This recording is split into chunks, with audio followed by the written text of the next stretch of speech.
que practique el engaño. Jamás prevalecerá en mi presencia nadie que hable con falsedad. Cada mañana reduciré al silencio a todos los impíos que haya en la tierra. Extirparé de la ciudad del Señor a todos los malhechores. Es hermoso, ¿verdad?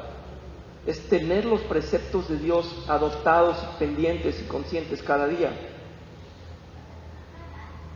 Solamente les recuerdo que en Primera de Pedro, es una de las citas que están ahí para sustentar esto que acabamos de leer en la confesión. Dice Primera de Pedro 2:17, dice: den a todos el debido respeto, amen a los hermanos, teman a Dios y respeten al rey, o sea, a las autoridades. Voy a suplicarles, Hechos 4, por favor, ya voy a terminar casi. Tomemos del versículo 13 al versículo 22. Los gobernantes, al ver la osadía con que hablaban Pedro y Juan, al darse cuenta de que eran gente sin estudios ni preparación, quedaron asombrados y reconocieron que habían estado con Jesús. Además, como vieron que los acompañaba el hombre a que habían sanado, dice, no tenían nada que alegar. Así que les mandaron que se retiraran del consejo y se pusieron a deliberar entre sí. ¿Qué vamos a hacer con estos sujetos? Es un hecho que por medio de ellos ha ocurrido un milagro, evidente, dice. Todos los que viven en Jerusalén lo saben y no podemos negarlo. Pero para evitar que este asunto siga divulgándose entre la gente, vamos a amenazarlos para que no vuelvan a hablar de ese nombre, o sea, de Jesús, ¿verdad? A nadie. Los llamaron y les ordenaron terminantemente que dejaran de hablar y enseñar acerca del nombre de Jesús. Pero Juan y Pedro replicaron: ¿es justo delante de Dios obedecerlos a ustedes en vez de obedecerlo a Él? Júzguenlo ustedes mismos. Nosotros no podemos dejar de hablar de lo que hemos visto y oído. Después de nuevas amenazas, los dejaron irse. Por causa de la gente no hallaban manera de castigarles. Todos alababan a Dios por lo que había sucedido, pues el hombre al que había sido milagrosamente sanado tenía más de 40 años, es decir, lo habían conocido de toda la vida, ¿verdad? Pero entonces, ¿qué dicen aquí los santos, los hijos de Dios? ¿Qué dicen ante el gobierno? Dicen: no vamos a dejar de hacer lo que Dios nos pide, hablar de Él. Y aquí nos dice Dios que sí seamos entonces desobedientes.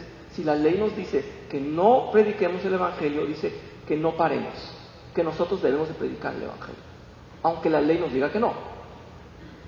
Eso es lo que nos está diciendo. Por eso está diciendo la confesión belga: siempre y cuando no lastimen la palabra de Dios, no contradigan la palabra de Dios, respetemos la ley. En Primera de Timoteo, el apóstol Pablo le dice a Timoteo, en el capítulo 2, en los primeros 2 versículos dice: así que recomiendo ante todo que se hagan plegarias, oraciones, súplicas y acciones de gracia por todos, especialmente por los gobernantes y por todas las autoridades, para que tengamos paz y tranquilidad y llevemos una vida piadosa y digna.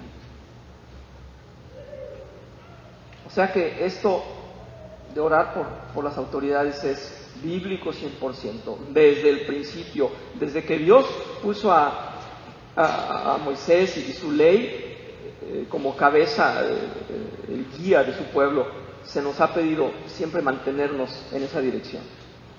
Solamente tomo unos segundos para decirles esto que al final dice la confesión belga en el artículo 36. Dice que tengamos mucho cuidado de no caer en los engaños y en las modas y en las corrientes que nos quieran desviar de la palabra de Dios. Y que una de ellas aquí dice que entra en la comunidad de bienes. Con esto voy a tocarlo nada más por encimita, pero se nos está diciendo aquí que esa corriente del comunismo, en donde los bienes son de todos y todo es de todos, ¿recuerdan? Si la comprenden, si la conocen, esa corriente del comunismo, ¿verdad? Todo es de todos disponemos de todos, somos un club de gente. Eso no es origen de Dios, esa no es una razón de Dios. Eso está contra Dios.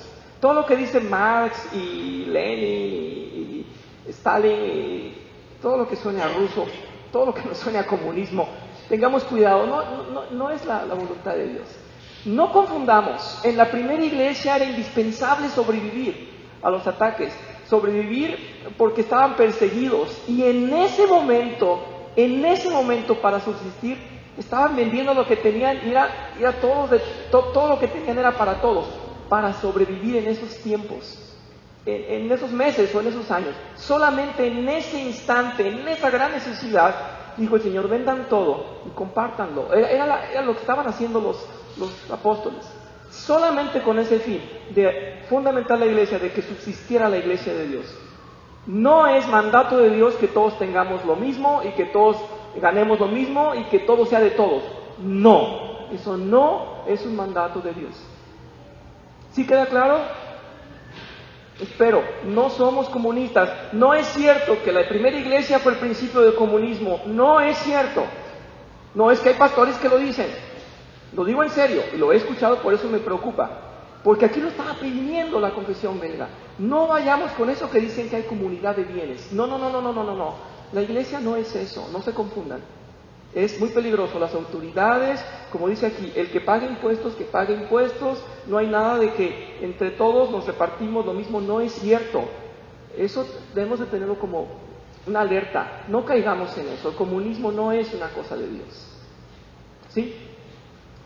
Quería darlo a entender así. Entonces, bueno, tocamos dos temas muy importantes, la Santa Cena y las autoridades. Vienen ahí. Cerramos ya la semana próxima, si Dios nos permite, ya con el artículo 37 de esta confesión belga. Gracias por su paciencia y pongamos nuestros conocimientos hasta el día de hoy en manos del Señor para que sean bien utilizados en nuestra vida, para una vida cristiana correcta. Vamos a dar gracias.